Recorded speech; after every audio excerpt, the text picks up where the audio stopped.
কল্যাণ federation জিন্দাবাদ জিন্দাবাদ শ্রমিক কল্যাণ ফেডারেশন জিন্দাবাদ জিন্দাবাদ ইসলামী শ্রমনীতি চালু করো করতে হবে ইসলামী শ্রমনীতি চালু করো করতে হবে কথায় কথায় শ্রমিক ছাঁটাই চলবে না বন্ধ করো করতে হবে কথায় কথায় শ্রমিক ছাঁটাই কথায় কথায় শ্রমিক ছাঁটাই বন্ধ করো করতে হবে শ্রমিকের অধিকার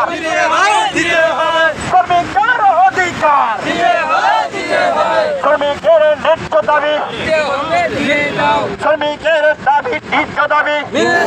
দিয়ে দাও কথায় কথায় শ্রমিক ছাঁটাই বন্ধ করো করতে হবে আল্লাহর আইন চাই সৎ লোকের শাসন চাই আল্লাহর আইন চাই সৎ লোকের শাসন চাই বাচ্চাবড় বাসস্থান ইসলাম দিবে সমাধান বাচ্চাবড় বাসস্থান ইসলাম দিবে সমাধান